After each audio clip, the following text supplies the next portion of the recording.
Welcome to Worth County, Missouri. It is the least populated county in the entire state of Missouri with less than 2,000 people. It's also the smallest county with the exception of St. Louis City, which is its own, I guess you could call it a county, but it's not a traditional county like you would think of. So it's really and truly also the smallest county by land size in all of Missouri as well. It's got an interesting history. And we're going to explore all around the county and try to go to every community that there has either, that is either still there or maybe some that aren't there anymore, and maybe find a few cemeteries. And actually here at the county line here with Gentry County and Worth County, there is a cemetery called Miller Cemetery, right literally divided by the county line. So I want to tell you a little about the history of Worth County while we walk around, and I'll show you the cemetery. Worth County is located in the very upper northern and mostly to the western part of Missouri, borders Iowa on the north. And originally when Missouri gained statehood in 1821, this was actually the north and western boundary, this area of Missouri. It wasn't called Worth County at the time. There was a lot of different boundaries for the counties. This was Clay County, eventually became Gentry County, and then they eventually split it back up to making Worth County in 1861. But west of this county used to be Indian area, and people started jumping that boundary and wanting to use the fertile land for cultivation, and eventually the government came in 1837, changed the border west to add some more counties to Missouri. So this wasn't the western border anymore, but became county in 1861. It's the smallest county in area, and it is the youngest county. It was the last county created in Missouri. It was named after William Worth, who served in the Mexican-American War. When you look at the population figures, it went up for 4 consecutive census surveys. It went up from 5,000 in 1870 and all the way to 9,832 in 1900, and then 12 straight in a row it has gone down to 1,973 today. We'll learn more about why that happened on the rest of this tour today.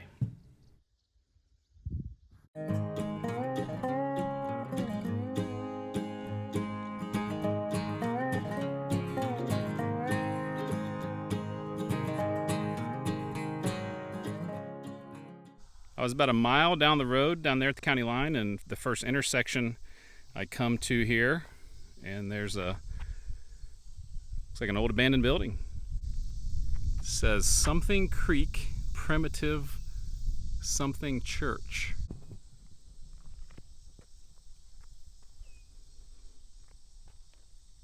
The first community that we have reached was the first community of Worth County, and this is Denver, population 32. And when you think about how that population went from like 9,000 down to less than 2,000 today, Denver's an example. It was around 300 people in the late 1800s, and now is about a tenth of that. And what's left is pretty remarkable. But first, it was called Fairview in the 1840s when it was started, and that was 12 years before Missouri became a state and the county was started. And then it became known as Grants Hill. It's when the post office was started in 1866, and in 1872 renamed to Denver, and like I said, grew to almost 300 people. What's left is kind of awesome if you're kind of a ghost town enthusiast, I guess. Old buildings all around. There's a little park here, kind of town park. There's a little downtown area with abandoned buildings. There's multiple churches. Yeah, it's just a fantastic place to get started.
so far 2 towns in Worth County and 2 fantastic and interesting, very small towns to visit. Allendale was originally called Allenville. It was named after some early kind of landowners with the last name of Allen. There was another place in Missouri called Allenville. And so they ended up changing it to Allendale to avoid confusion. And just like Denver, grew to 200-300 people, and is a little bit bigger than Denver, but not much, down to 48. But they have a cafe in town, and it's very nice. It's like clean. Looks like they maybe have built a new building to commemorate the 150th anniversary of the town. I'm guessing it's some sort of community building or something like that. There's an old Texaco station in town, so really, really nice. And they do have a death go round. So if you're not familiar with my videos and outtakes, we'll have to see how well that spins.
Come to the Lots Grove Cemetery, and one of the reasons I like to always go and check out as many cemeteries as I can is because you may find clues as to the community that used to be here that no longer exists. And sure enough, I come to the cemetery and there's an old abandoned church here. And Lots Grove was named after a guy named Lot, L-O-T, and he originally came here around 1840 and had a house or a cabin or something like that here. And it was never a town, but became a township. And then he sold his land to a guy named Wolf, and it became known as Wolf's Grove. But like I said, it was never a town. It kind of, I think, reverted back to Lots with the name more commonly known as Lot, maybe because the cemetery was named that, who knows. But yeah, so it's a cool old church, really nice cemetery. All the cemeteries I've been to are nice. They're pretty large for, the sparse population.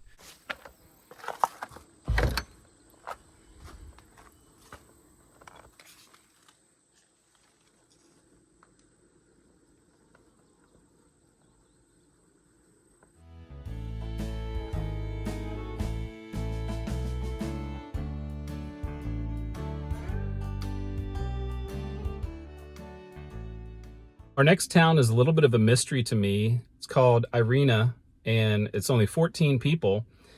And when you get here, there's a road closed sign kind of down the main road.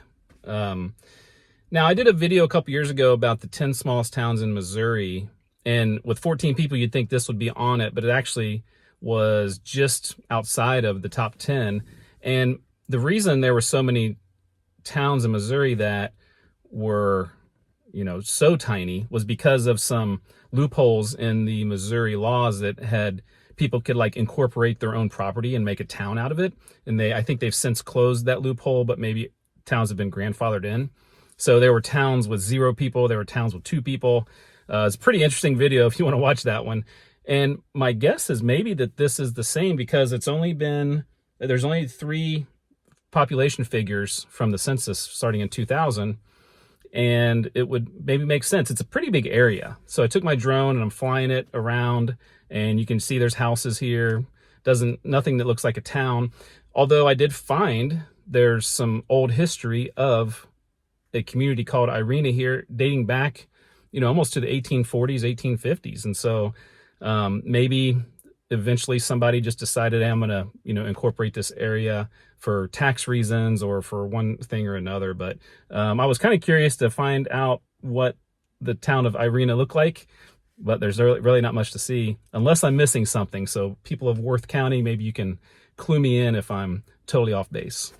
Something interesting I'm finding out, there's not a lot of population in the eastern half of this county, but the cemeteries are pretty large and obviously nicely kept. I'm here at the Fletchall Cemetery, and yeah, it's just like another sign of how the county used to have like 5 times as many people, and obviously people have moved away from this county, but there used to be quite a bit more. If you were to stack it up, when at its peak compared to other counties, it wouldn't be the smallest county by far.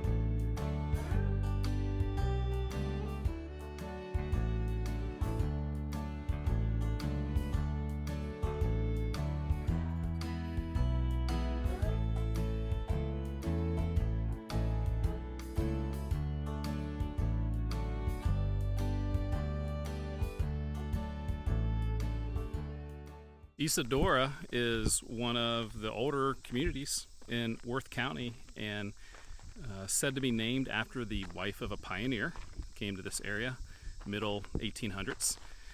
And there is a church here, and so pretty cool that there's something here. I don't know how old the church is, but it looks like in pretty good condition.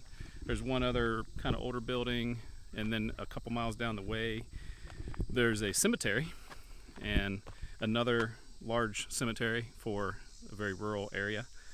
So it probably shows you how many more people used to live here. But one of the things that they had here was that there was a man that moved here from Iowa. I think his last name was Brown, and he moved his mill. It was a saw and grist mill, because there's a West Fork of the Grand River not too far from here, and set it up, and a community was started.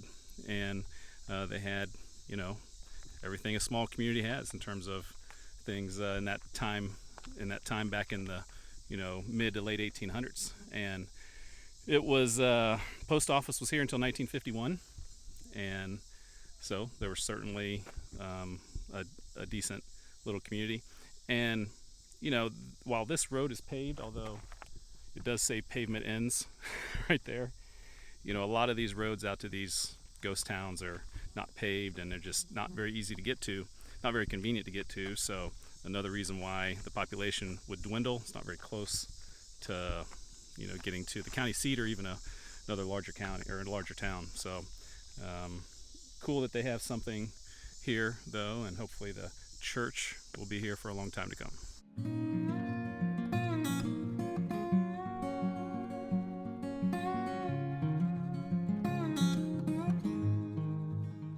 I took a shortcut, and now I'm in Iowa.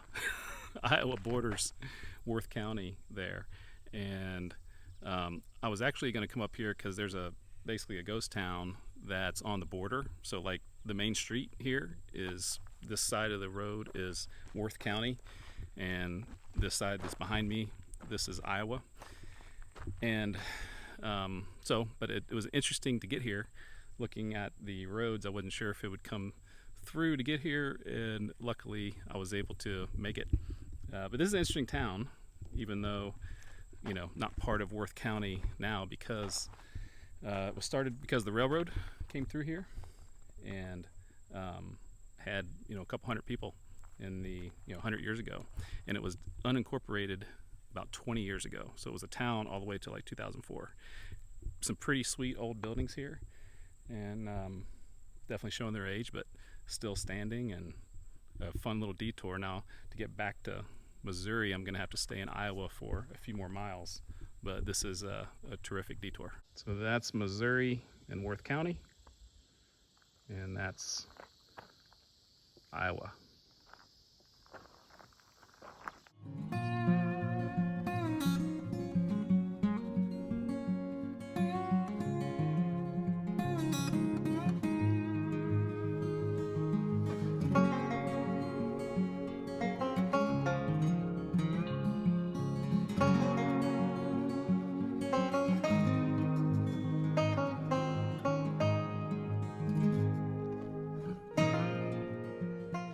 I've come to a spot where I think we're probably somewhere close to an old community called Winemiller's Mills. This is the Platte River, and the road came to here, so who knows if it's exactly here or somewhere else on the river, but there was obviously a mill at Winemiller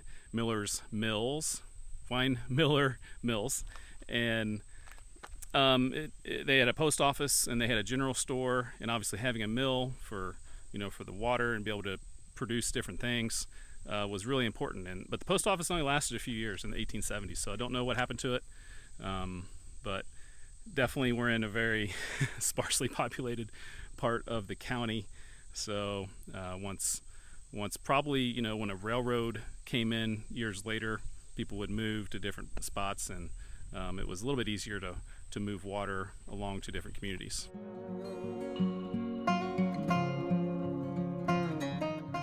Hey, you made it all the way to the end of the video.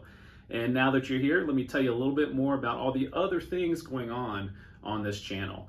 If you want to become a member, you can become a member on either Patreon or YouTube memberships. There's 3 different levels, and as you are on a different level, there's more and more things, behind the scenes videos, different things that you're going to be able to gain access to. Make sure you check out my website, travelwithawiseguy.com. There's a whole bunch of new stuff on there. There's a merchandise link with some new cool merchandise. There's a newsletter that you can sign up for. About every 3 weeks I send out a new newsletter that's free. I have Google Maps, which has documented every place that I've made a video about, and you can click on there and you can go to the map and you can find the videos that I made, and it's all in one very convenient place. There's lots and lots of other stuff on there, so make sure to check out the website and explore all around what I got going on. But once again, thank you so much for watching this video, and now on to the real reason that you're at the end of this video, the outtakes. All right, Allendale, I like the red, white, and blue patriotic death go round. Let's see how you spin.